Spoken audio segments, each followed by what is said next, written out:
Halo, selamat pagi semuanya. Salam sejahtera untuk kita semua. Pada kesempatan kali ini kita akan belajar materi muatan IPA, yaitu perkembangbiakan tumbuhan secara generatif.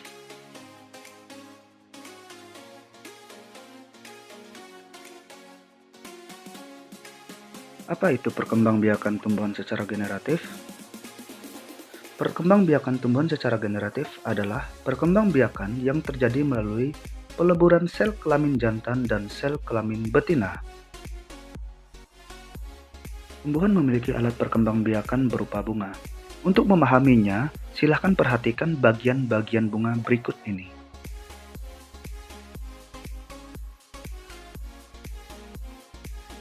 Pada tumbuhan, sel kelamin jantan terdapat pada benang sari, sedangkan kelamin betina terdapat pada putik.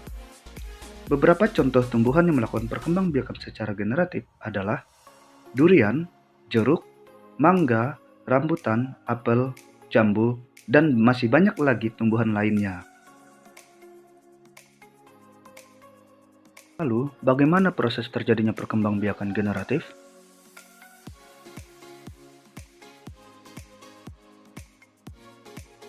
Perkembangbiakan generatif pada tumbuhan terjadi karena adanya peristiwa penyerbukan, yaitu serbuk sari jatuh di kepala putik.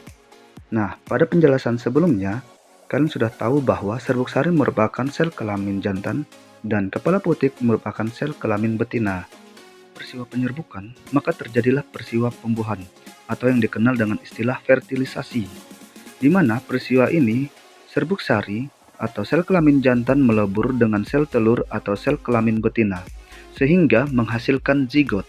Zigot yang dihasilkan akan tumbuh menjadi embrio atau tunas tumbuhan di dalam biji. Nah, biji inilah yang akan ditanam dan akan tumbuh menjadi tumbuhan baru. Dari tumbuhan baru itu akan tumbuh menjadi tumbuhan dewasa. Tumbuhan dewasa berbunga dan menghasilkan biji kembali. Seperti inilah siklus bagaimana terjadinya proses perkembangbiakan generatif pada tumbuhan. Pada proses perkembangbiakan generatif pada tumbuhan, terjadi peristiwa penyerbukan.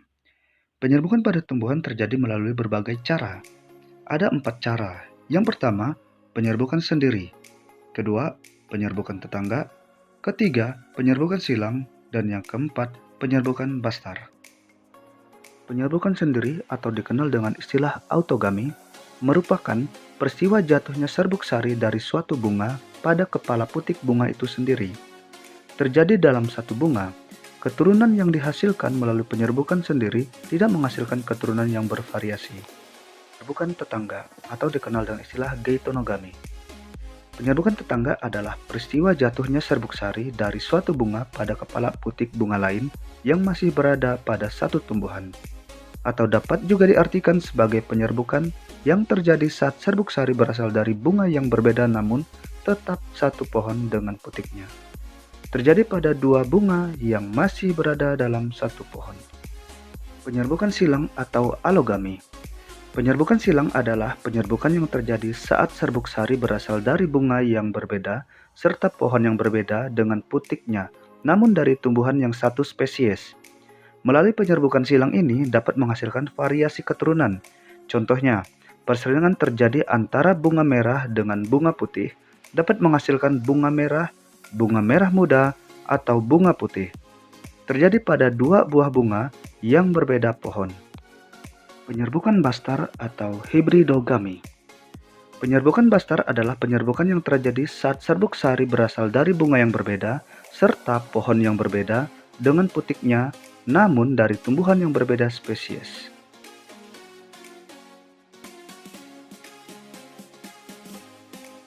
Dalam proses penyerbukan pada tumbuhan terjadi melalui beberapa perantara. Yang pertama, penyerbukan dengan angin atau dikenal dengan anemogami. Yang kedua, penyerbukan dengan hewan atau dikenal dengan zooidiogami. Yang ketiga, penyerbukan dengan air atau hidrogami.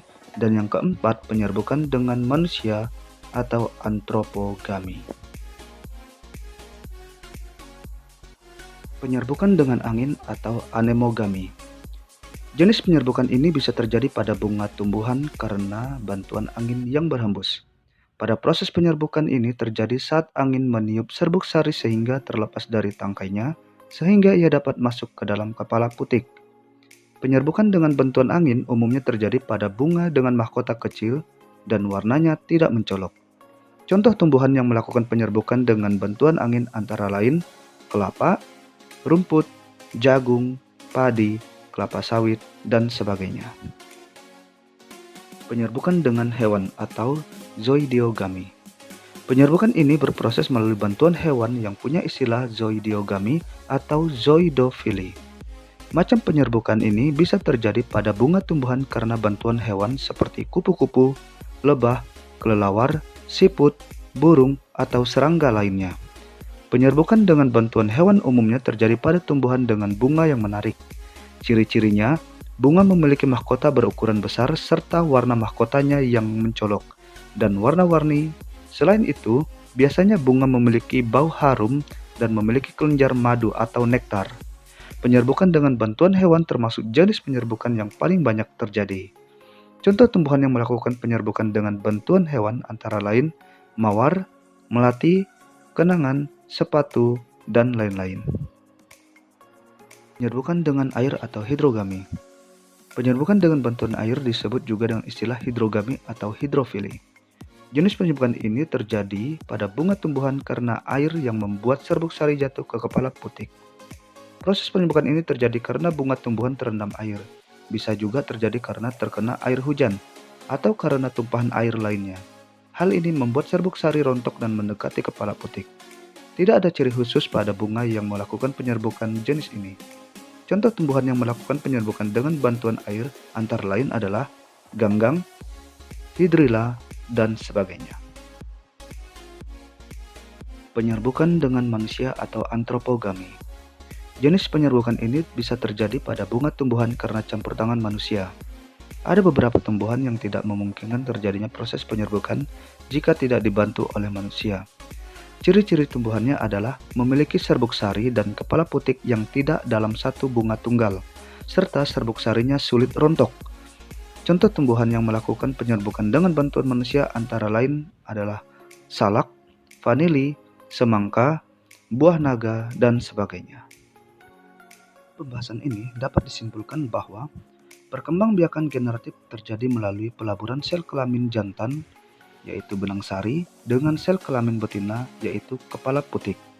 Penyerbukan pada tumbuhan terjadi melalui 4 cara, yaitu penyerbukan sendiri, penyerbukan tetangga, penyerbukan silang, dan penyerbukan bastar.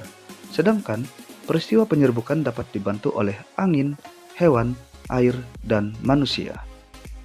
Demikian pembelajaran kita hari ini dan sampai jumpa di pertemuan berikutnya.